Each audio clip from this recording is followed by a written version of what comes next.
There's a moment, usually not at the very beginning, but somewhere in the middle when fog starts to lift off of your world. Sometimes it's quiet and sometimes it's really subtle, and you start to notice different things. Like you notice how you respond instead of just reacting. Notice that there's not an old panic, like it doesn't hit quite as fast. That maybe you're not stuck in the same exact loop that it feels like your life's been stuck in forever. But that shift doesn't happen just from waiting it out and hoping that it eventually happens. It doesn't happen by just scrolling and watching more videos or understanding more theory about it or even identifying every toxic trait he has and knowing he's definitely a narcissist. The change that happens is when you begin to regain control over you. And I don't mean control over other people or outcomes or the past. I mean control over the one thing that was slowly stolen from you, piece by piece, step by step.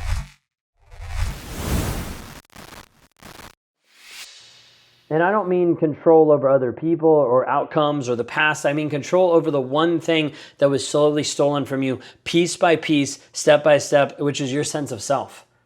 That's really what all of this is about. Because he didn't just confuse you inside of the relationship. It wasn't just that he added fog inside of the relationship and how you felt there. He conditioned you to question you internally, your own mind, to abandon yourself, to monitor, to contort, to betray yourself in order to feel safe. That kind of trauma leaves a specific kind of damage inside of your world. And what it does is it disconnects your intuition, disconnects your head to heart. Your logic says one thing, your emotions say another thing, and it fractures who you are, your identity. Puts you in this loop of constantly overthinking, self-blame, emotional whiplash, the rumination, back and forth. And even when this guy's gone, the patterns are still inside of your world. Now, I'm not here to give you some perfect 5-step formula that fixes all overnight. Like, that's not how any of this works, and healing doesn't happen that way. But I am here to walk you through the actual mechanics of how we start healing that pattern, step by step, so it doesn't keep controlling, manipulating, and running your life. The process I want to show you today is built around 4 different parts.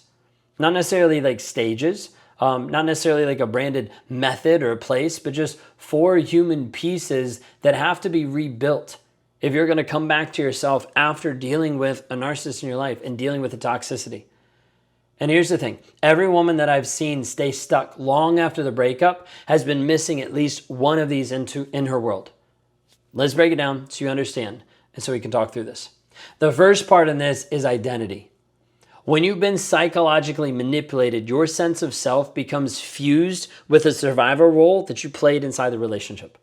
Like for most of you, the role was the fixer, trying to fix him, the one who'd anticipate the moods, who'd stay a step ahead of the chaos, try to smooth over the conflicts, be the people pleaser, take the blame, all to be able to preserve the peace, to make sure that everything stayed okay. But once the relationship ends, that role doesn't automatically go away with it. You still have that role and you still feel like you need to over-explain to other people. You still feel like there's an impulse to self-abandon just to avoid rejection. You still feel like you're being too much or you're being too needy, that it's going to cost you connection with other people.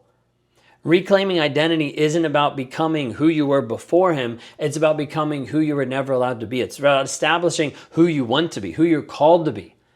And that process inside here begins with separating the version of you that was trained for survival from the version of you that's still waiting underneath to rise. And so we start sometimes by asking just different questions. Not, why did he treat me that way? What was the problem? Why did he do that? But why did I internalize about myself? What did I internalize? Because this is how he treated me this way. What did I start to believe? Because we have to get down below of the subconscious internalized beliefs. Those are the things that run your nervous system. Your relationships, your decisions, they run those long after he's gone. It's the subconscious programming that's still there, that still impacts your world long term. And that brings us to the second piece. The second piece is boundaries. Most women I talk to don't actually struggle with setting boundaries. The difference is they struggle with feeling safe after they set them and also having consequence for it. Like the boundaries they set, everybody keeps walking over them.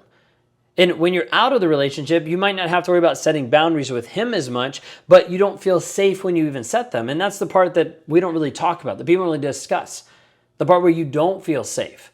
You set a boundary and then you panic when someone doesn't like it. This could be a healthy person, this could be a toxic person, it doesn't matter. And then you move into second guessing, into worrying, into wondering if you overreacted.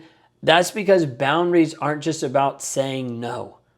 Like they're about you getting to a place where you're healing the guilt that gets activated when you protect yourself. All of that is learned. All of that is a subconscious program that we have to help you rewire.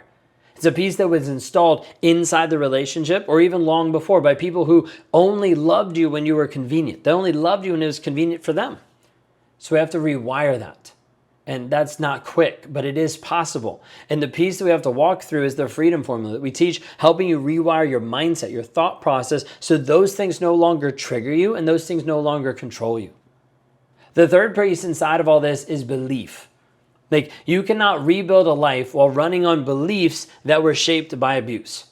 Like there's still things ingrained. Like things like, well, I'm too much. I always mess things up.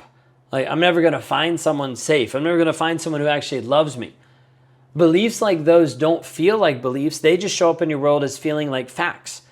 But the truth inside of it is they were given to you by someone who needed you to stay small, quiet, unsure, so that he could feel powerful and lord over you. We have to name the lies that are inside your life. We have to trace where they came from and consciously decide if you want to keep carrying them.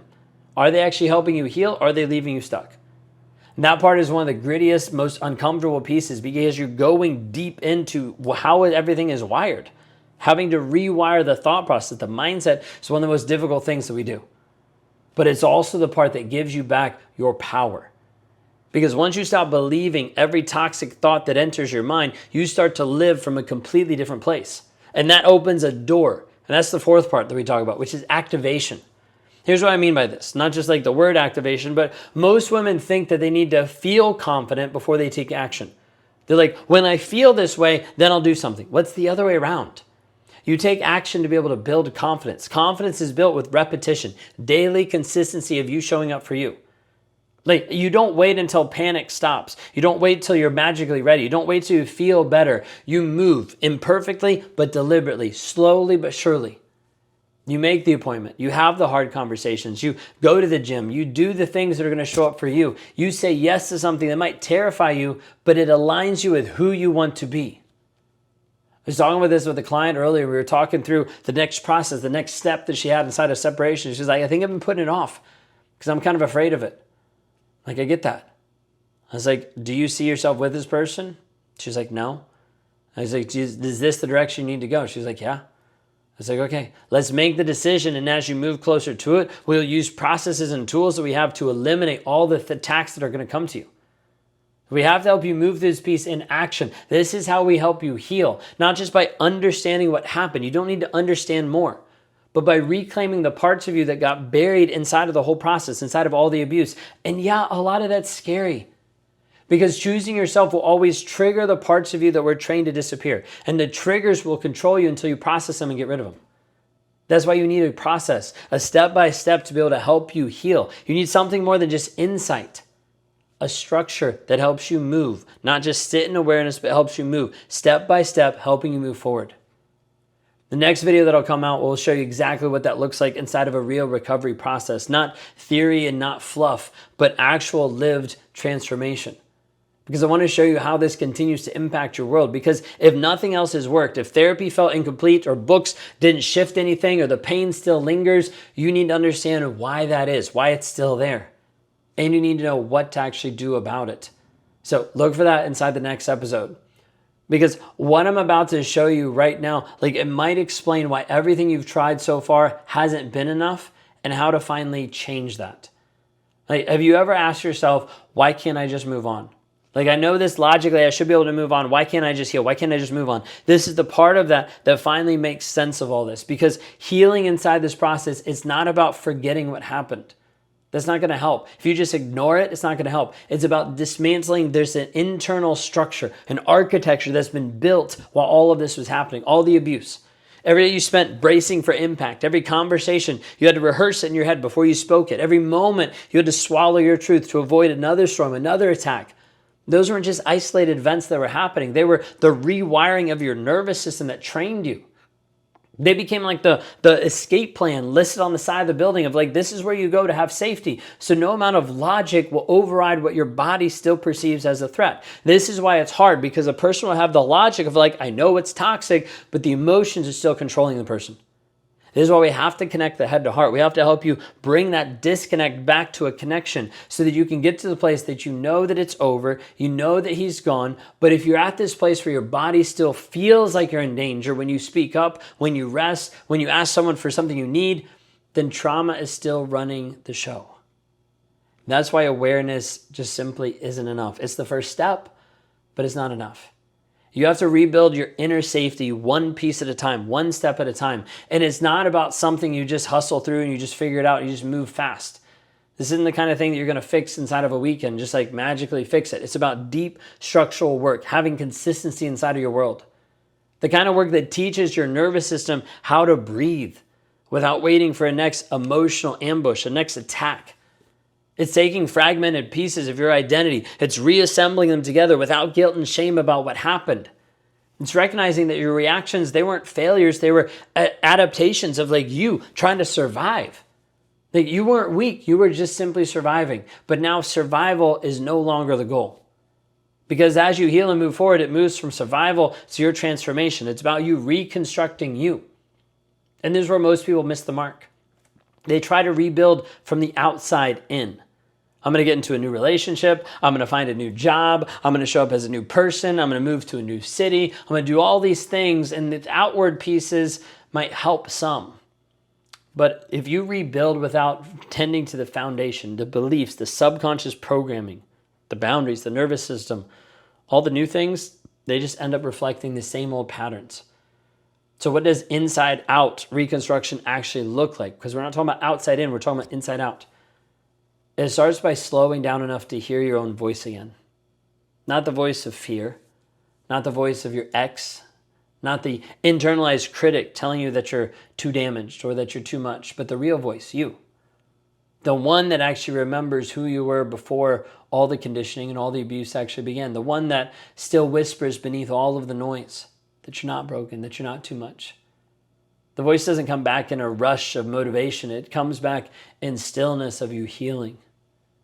When you give yourself permission to rest without earning it. When you get to the place that you let yourself grieve what was lost, even if no one else sees it, even if no one else understands it. When you validate your pain, not because someone else agrees that it was real, but because you finally admit that it was real. This is what healing from covert narcissistic abuse actually looks like. It's not the pretty Instagram for quotes. It's not posting all these things. It's not vague affirmations to help you feel better. It's not bypassing the grief and running away from it. It looks at times like crying over memories you still don't fully understand, but you work through it. It looks like pausing before you apologize for existing to be like, wait a second. It looks like holding the line when someone pushes on your boundary and learning to sit with the panic that follows without making yourself wrong for it, being able to process the triggers. Because the panic isn't the proof that you did something bad. It might be the residue of what you were trained to believe inside that toxic environment. He trained you. And over time, the more you sit with this, the more it starts to soften. The process here doesn't demand perfection, but it does demand presence, consistency, you showing up, you meeting yourself, honestly saying, this is the truth, this is what happens. You choose not to self-abandon. Especially when that's what feels the most familiar, to put yourself to the side and focus on everyone else. When you do this, slowly the shame starts to loosen. There's like a grip of self-doubt. It starts to release. You stop asking if you're the problem and you start asking what part of you needs protection, what part of you needs care, what part of you needs truth. That's where you take ownership of your world. Not taking responsibility for the abuse. We're not doing that. Taking ownership of your healing. That's where you become empowered. Choosing not to outsource your worth to anyone else, to not have anyone else define it. Choosing not to wait to have someone else validate the damage before you start repairing it. You can start repairing it right now. Choosing not to let confusion run the show in your world just because it's the only thing you were ever handed. And I want to say this clearly. This is not about fixing yourself. You are not broken. You're responding exactly how someone responds when they've been through psychological, manipulated, emotionally depleted, and made to feel like their intuition was a liability and that they were stupid. You're responding normally. So people that get on a call with me, they're like, is this normal? And I'm like, in your world, it's not normal because you're not used to this. In my world, this is normal because this is how humans respond to trauma. Like the fact that you're even here, that you're trying to understand this, it speaks volumes of who you are. And here's what I want you to take away from this part inside of this journey. You don't have to do this alone. Too many people think they have to figure this out on their own. You're not the only one who feels this way. There are hundreds, thousands of other women going through this process. And this process has already been walked through by hundreds of other women who felt like they were too far gone, they were too tired, they were too damaged, and they started in this exact same place where you are right now. Overwhelmed, skeptical, confused, sometimes even numb, shut down. But one thing was consistent, they were willing to take one more step. And that's all it takes at first. It takes one step for you to heal, one step for you to move forward, one moment where you choose, I am not going to go back into the trauma. I am not going to go back to this. One moment where you trust that your pain is not proof of weakness, but it's a signal that something real was violated and that your healing is valid.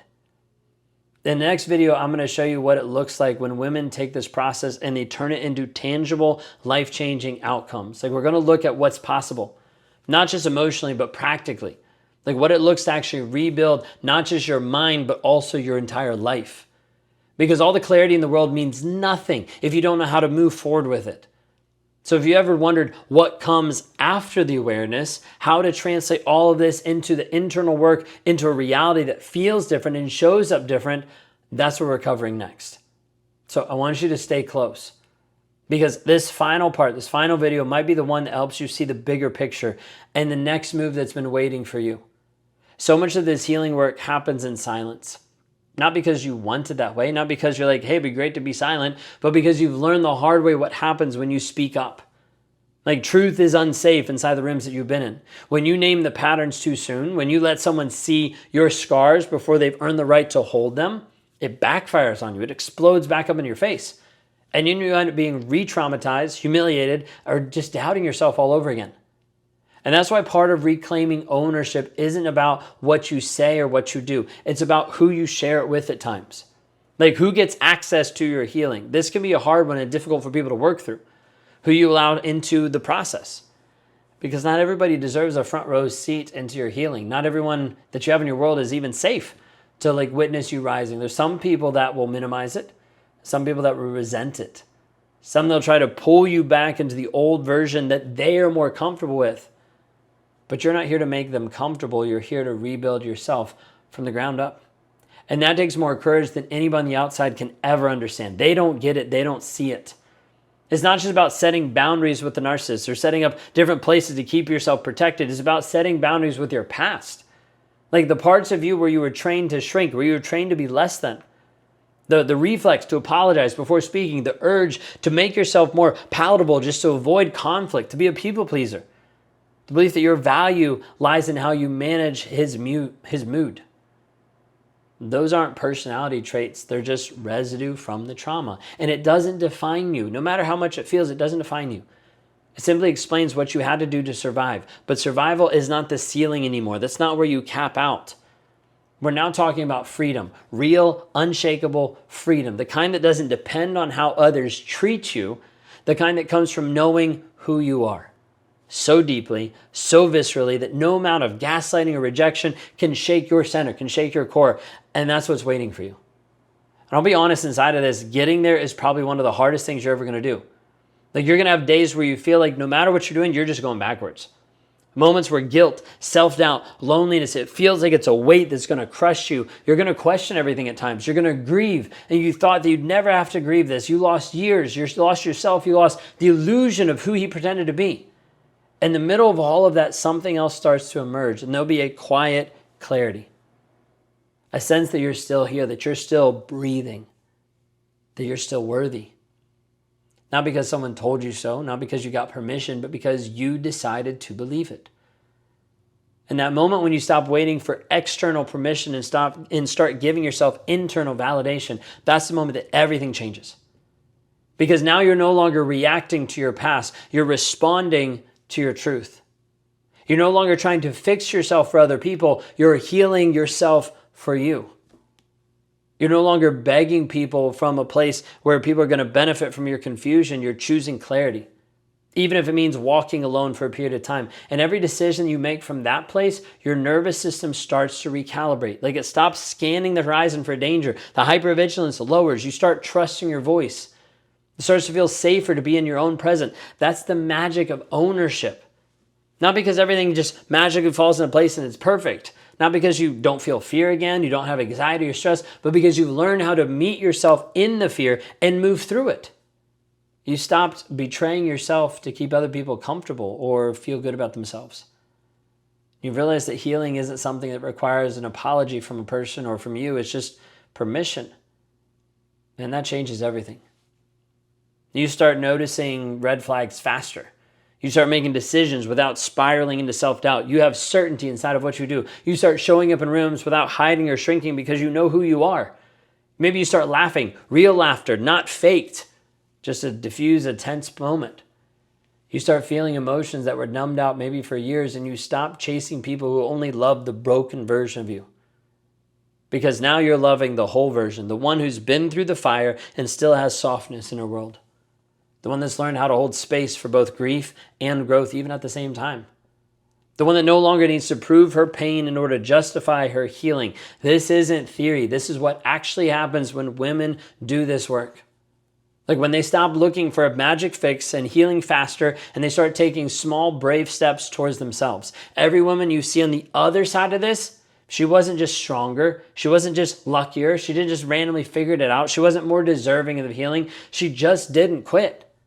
Even when it felt like nothing was working, she didn't give up. Even when it felt like she slipped back in the old patterns, it wasn't a giant reset. Even when her progress felt invisible, she kept going. She stayed the course, one step at a time, because something inside of her knew this time it had to be different. And now you're here. Maybe on the edge of that same decision, the same shift from, can I really do this, to what actually happens if I try. That shift matters. Because healing doesn't happen all at once. It happens in layers and step by step in small defiant moments of self-trust. In the space where you choose to believe your own experience, even if no one ever validates it. That's where the power begins, of you learning how to trust and validate you. Not putting on a performance, not putting on a mask, not the hustle your way through it, figure it out, the grounded, sacred, I know who I am. And that's what we're going to talk about next.